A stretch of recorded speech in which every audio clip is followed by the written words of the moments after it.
चुगली केलेली असते आणि ज्यावेळेस निकी किचनमध्ये येते त्यावेळेस तिला जान्हवी टोमणे मारत ताईंशी बोलत असते। हेच जाऊन बाहेर ती डीपीला सांगते। त्यावेळेस डीपी सांगतो की हिचे मुद्दे कधीच चुकीचे नसतात, बघ तू बरोबर बोलते। आणि मी तिला खूप वेळा बोलले। चला तर बघूयात काय डिस्कशन चाललं आहे। तर किचनमध्ये वर्षाताई आणि जान्हवी असतात आणि जान्हवी म्हणते की ताई तुमचं प्रोडक्शन हाऊस आहे का, तुम्ही म्हणे मला काम देणार आहात, म्हणजे तुमचं प्रोडक्शन हाऊस आहे का।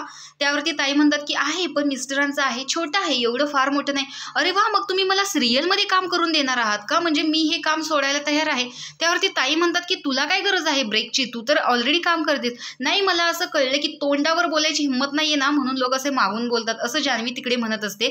त्यावरती निकी काही न बोलता बाहेर येते आणि इकडे अंकिता आणि धनंजय बसलेले असतात। तर निकी सांगते की तिला माहिती नाही कुणी चुगली केली, माझं एकाच चपातीमध्ये पोट भरलं म्हणून मी दुसरी ठेवायला गेलेले होते। आणि तिथंही म्हणते की ताई तुमचं प्रोडक्शन हाऊस आहे का, म्हणजे आता माहिती आहे ना हिला फिनाले आलेला आहे, मी जर हिला जेवण दिलं नाही तर खूप वाईट दिसेल, म्हणून आता हिला हे सिंपत्ती गाठ। पण मला कळत नाही की ब्रेक आणि सस्टेन या दोन्हीमध्ये फरक आहे।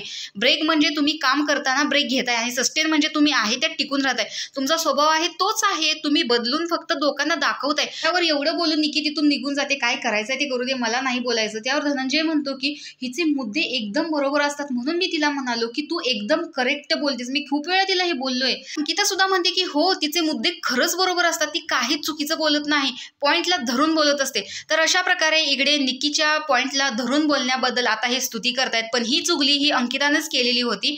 तर तुम्हाला याच्याबद्दल कुणाची चूक वाटते हे कमेंट बॉक्समध्ये नक्की सांगा। अशाच बिग बॉसच्या नवनवीन अपडेट्स पाहण्यासाठी आपल्या चॅनलला सबस्क्राईब करा। तोपर्यंत बाय।